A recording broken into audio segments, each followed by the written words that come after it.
ਇਹ ਹੁਣ ਵਕਾਰ ਭਿੰਡਰ ਡਿਜ਼ਾਈਨ ਵਾਲਾ ਬੰਪਰ ਤਿਆਰ ਹੋਇਆ, ਜਿਹੜਾ ਅਸੀਂ ਭਾਈ ਵਕਾਰ ਭਿੰਡਰ ਦਾ ਲਾਇਆ ਸੀ ਨਾ ਬੰਪਰ, ਇਹ ਉਸ ਡਿਜ਼ਾਈਨ ਦਾ ਬੰਪਰ ਤਿਆਰ ਹੋਇਆ। ਗ੍ਰੀਨ 385 ਆ, ਇਹਦੇ ਨਾਲ ਛੱਤ ਵੀ ਹੈਗੀ ਆ ਔਰ ਬੰਪਰ ਵੀ ਆ, ਮੁਕੰਮਲ ਫੁੱਲ ਡੈਕੋਰੇਸ਼ਨ ਵਾਲਾ ਬੰਪਰ ਇਹਨੂੰ ਕਿਹਾ ਜਾਂਦਾ ਸਪੈਸ਼ਲ। ਕਿਹੜੇ ਇਲਾਕੇ 'ਚ ਭਾਜੀ ਜਾ ਰਿਹਾ? ਇਹ ਜਾ ਰਿਹਾ ਜੇ ਕੋਟ ਰਾਧਾ ਕਿਸ਼ਨ, ਕਸੂਰ ਦੇ ਇਲਾਕੇ 'ਚ। ਹਾਂਜੀ, ਕਸੂਰ ਦੇ ਇਲਾਕੇ ਦੇ ਵਿੱਚ। ਕਿੰਨੇ 'ਚ ਤਿਆਰ ਹੋਇਆ ਜੇ ਇਹ ਬੰਪਰ? 1,85,000 ਰੁਪਏ 'ਚ ਹੋਇਆ ਜੇ। ਹਰ ਚੀਜ਼ ਕਰ ਕਰਾ ਕੇ? ਹਾਂਜੀ, ਮੁਕੰਮਲ ਲਾਈਟਿੰਗ ਸ਼ੈਟਿੰਗ ਐਨ ਜਿਹਦੀ ਬਿਲਕੁਲ ਓਕੇ ਆ। ਇਹਦਾ ਵਜ਼ਨ ਕਿੰਨਾ ਜੇ? ਇਹਦਾ ਵਜ਼ਨ ਤਕਰੀਬਨ 4 ਤੋਂ 4.5 ਮਣ ਤੱਕ ਹੈਗਾ ਜੀ। ਸਹੀ। ਤੇ ਨਾਲ ਦੋਸਤੋ ਬੰਪਰ ਦੇਖ ਸਕਦੇ ਜੇ, ਇਹ ਜਿਹੜੇ ਟਰੈਕਟਰ ਨੂੰ ਮਾਸ਼ਾਅੱਲਾ ਲੱਗੇਗਾ ਟਰੈਕਟਰ ਮੋਰਨੀ ਬਣੇਗੀ, ਮੋਰਨੀ ਪਹਿਲਾਂ ਪਾਏਗਾ ਟਰੈਕਟਰ ਮੋਰ ਵਾਂਗੂ, ਦੇਖ ਸਕਦੇ ਇਨਸ਼ਾਅੱਲਾ ਜੀ। ਤੇ ਇਹ ਰੂਸੀ ਦਾ ਵਾ ਬੰਪਰ, ਇਹ ਪਾਕਪਤਨ ਜਾਣਾ ਵਾ। ਉਹਨਾਂ ਨੇ ਜਦੋਂ ਪੇਂਟ ਸ਼ੇਡ ਹੋ ਗਿਆ, ਉਹਨਾਂ ਨੇ ਆਖਿਆ ਯਾਰ ਵੇਚਣਾ ਸਾਨੂੰ 85 ਤਰ੍ਹਾਂ ਮੱਥਾ ਕਰ ਦੋ, ਜਿੱਦਾਂ ਵੇਖੋ ਨਾ 85 ਦਾ ਬੰਦ ਆ। ਉਹਨਾਂ ਕਿਹਾ ਅਸੀਂ ਵਿਚਲੀਆਂ ਲਾਈਟਾਂ ਤੋਂ ਕੰਮ ਨਹੀਂ ਲੈਣਾ। ਉਹ ਹੁਣ ਦੁਬਾਰਾ ਫੇਰਾ ਵਿੱਚ ਲਾਇਆ, ਹੁਣ ਰੰਗ ਹੋ ਰਿਹਾ ਵਾ। ਇਹ ਕਿੰਨੇ 'ਚ ਭਾਈ ਤਿਆਰ ਹੋਇਆ? ਇਹ 1,95,000 'ਚ ਹੋਇਆ ਜੀ। ਇਹਨੂੰ ਏਰੀਅਲ ਲੱਗਣ ਵਾਲੇ ਨੇ ਹਾਲੇ, ਬਾਕੀ ਮੁਕੰਮਲ ਆ। ਤੇ ਇਹ ਛੱਤ ਲੋਡ ਹੋ ਕੇ ਆ ਗਈ ਦੂਸਰੀ ਆਪਣੀ ਵਰਕਸ਼ਾਪ 'ਚੋਂ, ਛੱਤਾਂ ਵਾਲੀ 'ਚੋਂ। ਠੀਕ ਆ ਜੀ। ਤੇ ਉਸ ਤੋਂ ਬਾਅਦ ਇਹ ਸਾਦਾ ਬੰਪਰ 640 ਦਾ ਤਿਆਰ ਹੋ ਰਿਹਾ। ਇਹ 385 ਦਾ ਸਾਦਾ ਬੰਪਰ ਜੇ।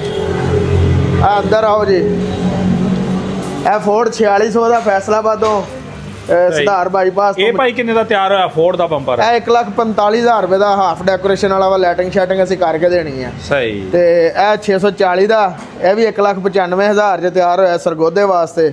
ਠੀਕ ਹੈ, ਮਿਡ ਰਾਂਝਾ ਸਰਗੋਦੇ ਦੇ ਨਜ਼ਦੀਕ, ਉੱਥੋਂ ਦਾ ਜੀ। ਸਹੀ। ਤੇ ਆ ਮਰਗਾੜ ਕਿਹੜੇ ਟਰੈਕਟਰ ਦੇ ਤਿਆਰ ਹੋਏ ਆ? ਇਹ ਤਿਆਰ ਨਹੀਂ ਹੋਏ ਜੀ, ਉਹਨਾਂ ਦੇ ਜੈਨੂਇਨ ਸੀਗੇ, ਪਹਿਲੇ ਹੀ ਲੱਗੇ। ਉਹ ਲਾ ਕੇ ਜਰਾ ਲਾਟੂ ਲੂਟੂ ਕਹਿੰਦਾ ਲਾ ਦਿਓ, ਰੰਗ ਰੁੰਗ ਕਰਵਾਤੇ ਨੇ ਭਾਈ। ਸਹੀ। ਹਾਂਜੀ, ਮਰਗਾੜ ਸਾਰੇ ਅੱਛੇ ਵਾਲੇ ਬਣੇ ਹੋਏ। ਸਹੀ। ਇਹ ਥੱਲੇ ਸਿੱਧੂ ਮੂਸੇ ਵਾਲਾ ਜਿਹੜਾ ਭਾਈ ਬਲਾਲ ਦਾ ਬੰਪਰ ਲਾਇਆ ਸੀ, ਹਾਂਜੀ, ਉਸ ਡਿਜ਼ਾਈਨ ਦੇ ਆਰਡਰ ਆਏ ਨੇ ਮਾਸ਼ਾਅੱਲਾ। ਇਹ ਬੰਪਰ ਤਿਆਰ ਕਰਨ ਦਾ ਆ।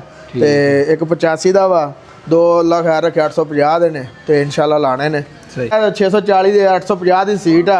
ਹਾਂਜੀ। ਤੇ ਇਹ ਕਿੰਨੇ 'ਚ ਤਿਆਰ ਹੋਈ ਏ? ਇਹ 35,000 ਰੁਪਏ 'ਚ ਹੋਈ ਹੈ ਜੀ। ਸਹੀ। ਇਹ ਤੇ ਹਲੇ ਲਾਟੂ ਸ਼ਾਟੂ ਲੱਗਣੇ, ਗੱਦੀਆਂ ਛੱਦੀਆਂ ਲਾ ਕੇ ਮੁਕੰਮਲ ਚੀਜ਼ ਕਰਕੇ ਅਸੀਂ ਦੇਣੀ ਹੈ ਜੀ। ਸਹੀ। ਤੇ ਰਾਬਤਾ ਨੰਬਰ? ਰਾਬਤਾ ਨੰਬਰ ਸਾਡਾ ਹੈਗਾ 0300 ਪੂਰਾ 2184 180 0305 69 86 356। ਸਹੀ। ਐਡਰੈਸ ਆਪਣਾ ਜੜ੍ਹਾਂਵਾਲਾ ਮੇਨ ਲਾਹੌਰ ਰੋਡ ਤੇ ਵਰਕਸ਼ਾਪ ਆ। ਔਰ ਪੂਰੇ ਪਾਕਿਸਤਾਨ 'ਚ ਇੱਕੋ ਹੀ ਬ੍ਰਾਂਚ ਹੈਗੀ ਫਿਲਹਾਲ।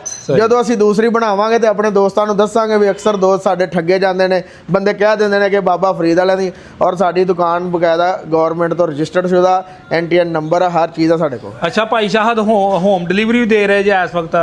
ਹਾਂਜੀ ਭਾਈ, ਪਤਾ ਕੀ ਜੇ, ਕਿਰਾਇਆ ਮਾਲਕਾਂ ਦਾ ਹੀ ਹੁੰਦਾ ਵਾ। ਤੇ ਘਰ ਜਾ ਕੇ ਕੱਸ ਕੇ ਦੇ ਆਈਦਾ। ਰਾਤੀ ਝੰਗ ਗਏ ਸੀਗੇ, ਛੱਤ ਬੰਪਰ ਲਾ ਕੇ ਆਏ 85 ਨੂੰ।